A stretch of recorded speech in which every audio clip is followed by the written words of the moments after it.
بسم اللہ الرحمن الرحیم۔ تو شاہین ہے، پرواز ہے کام تیرا، تیرے سامنے آسمان اور بھی ہیں۔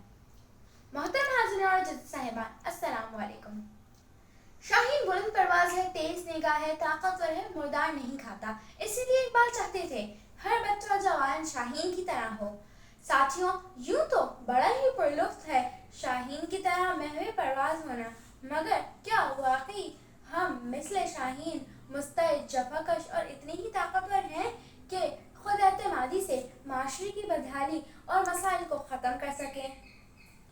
مجھے افسوس ہوتا ہے ان بیچارے نوجوانوں پر، مجھے افسوس ہوتا ہے بیچارے نوجوانوں پر جو میدانوں سے ہٹ کر آ چکے ہیں چائے خانوں پر۔ یہ آخر کیا ہوا ہے ان جوانوں کو خدا جانے، صداقت سے، شجاعت سے ہوئے کیسے یہ بیگانے؟ جی ہاں جناب، ہم اپنی طاقت بیکار چیزوں میں ضائع کرتے جا رہے ہیں۔ اب اقبال کا شاہین پرواز سے گھبراتا ہے اور پلٹنے جھپٹنے کا تو ہنر ہی بھول گیا۔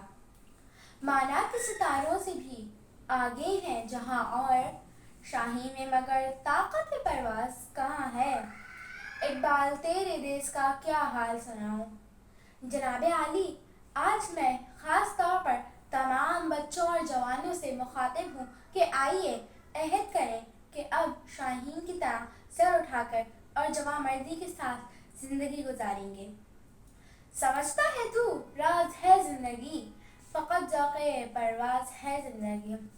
اور جناب الوقار، ہم واقعی مثل شاہین ہیں، کیونکہ ہم اقبال کی امید بھی ہیں، جنہوں نے فرمایا ذرا نم ہو تو یہ مٹی بڑی زرخیز ہے ساقی۔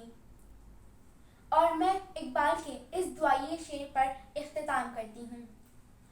دور دنیا کا میرے دم سے اندھیرا ہو جائے، ہر جگہ میرے چمکنے سے اجالا ہو جائے۔ شکریہ۔